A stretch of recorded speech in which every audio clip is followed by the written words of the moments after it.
Dialog mengenai printing money memang banyak menimbulkan kontroversi, namun tetap harus kita perjuangkan. Yang seru adalah ada pejabat dan tim buzzer yang menganggap si Bosman ini menjebak pemerintah karena bisa seperti tahun 98 ketika dilakukan malah jadi hyperinflasi. Kita semua tahu bahwa menjadi pejabat di negara demokrasi harus siap ditantang dengan pemahaman yang lain, yang baru, yang mungkin lebih baik. Namun ketika ada yang mengatakan printing money, otaknya langsung ada kata inflasi dan mengatakan ini adalah menjebak pemerintah menjadi negara hiperinflasi. Siapapun yang bicara seperti itu berulang-ulang, pasti orang ini nggak pernah belajar ilmu ekonomi. Nggak segoblok itu ide printing money menghasilkan hyperinflasi kayak Venezuela. Naif benar sih ngomong begitu. Semua ada dalilnya, semua ada bukti yang telah dilakukan dan berjalan dengan baik. Kita ingetin ya, pada saat sebelum Perang Dunia Kedua, yang mana untuk membiayai Perang Dunia Kedua waktu itu, JMK, ekonomi yang terkenal, saya nggak mau perpanjang nih kata-kata JMK, yang menjadi penghitung war cost atau cost accountingnya atas biaya perang, yang menjadi dasar Federal Reserve cetak uang, di mana dia sebelumnya juga mendapat pekerjaan yaitu menghitung Project Relief Amerika dari Great Depression. JMK menghitung pembangunan Amerika berbasis infrastruktur statis jalan bebas hambatan dari tahun 1933 ke 1936.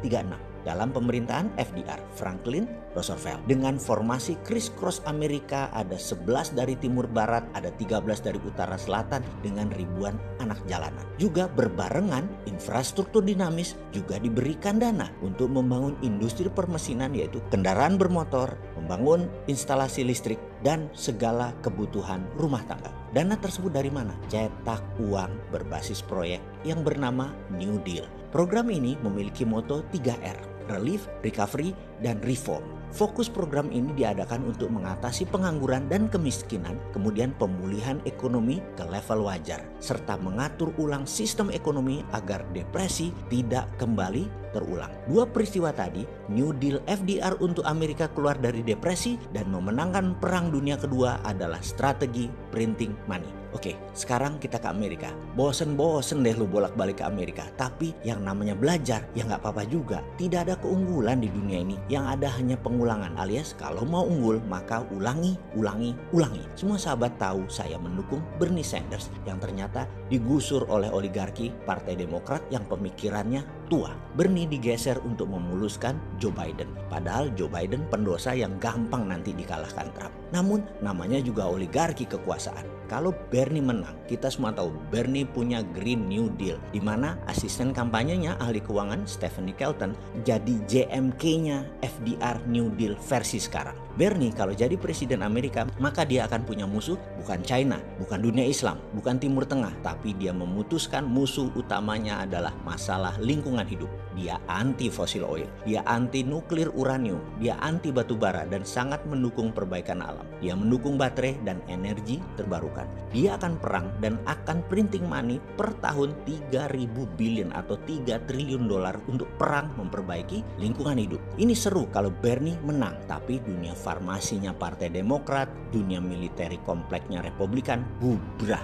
Bernie hanya perang di dua front. Satu, lingkungan hidup. Dua, komunis. Komunis itu musuh abadi demokrasi dan lingkungan hidup musuh perusahaan minyak, gas, batu bara, dan nuklir uranium dan hal-hal yang mengurangi oksigen karena penebangan pohon dan lain sebagainya. Ini beda dengan Trump. Ini beda dengan agenda Partai Demokratnya Biden, Obama, dan Clinton. Singkat cerita, Bernie disingkirkan. Kini terkadang timbul kekosletan otak si Sontoloyo ini. Selain konsep MMT di dalam membangun Indonesia yang tidak bisa diterima oleh para menteri yang pro IMF juga pro obor, maka mungkin baru bisa dijalankan setelah mereka tidak menjabat. Walau saya menyayangkan ketidakberanian mereka saat ini, mengingat mereka masih 4 tahun lagi berkuasa. Jadi buang-buang waktu untuk Indonesia jadi negara terbesar di dunia. Atau mungkin mereka memang tidak mau dicatat sejarah sebagai pejuang kedaulatan Indonesia berikutnya. Mereka maunya dicatat sebagai orang yang manut dengan IMF dan obor Tiongkok. Ya nggak apa-apa juga, namanya juga pilihan hidup, silahkan dilanjut. Jadi ada baiknya kita ambil itu program Green New Deal ala Indonesia. Kita akan printing money untuk membangun ala New Deal Amerika di tahun 33 dan 36 seperti Tiongkok tahun 1989 sampai 2009, ditambah kita adopsi Green New Deal Stephanie Kelton konsepnya. MMT adalah SWF Printing Money, Tina, dan Tiara. Sekarang kita tambah Green MMT. Kita perang dengan perusak alam. Kita akan pimpin dunia untuk lingkungan hidup atau pro-life strategi. Ini pasti ditentang globalis cabal yang anti-life, tidak pro-life. Cabalis mendukung nuklir uranium, fosil oil, batu bara, dan merusak lingkungan lainnya termasuk perang bedil-bedilan. Mereka dukung itu. Indonesia harus ambil kendali. Saya ragu yang sekarang punya biji, tapi biarlah mereka mengerjakan apa yang mereka tahu dan apa yang mereka mau. Kita kerjakan apa yang bisa kita kerjakan untuk membuktikan konsep kita ini berjalan dengan baik. Jadi kembali ke Printing Money. Masih bilang inflasi, tak tutup endasmu.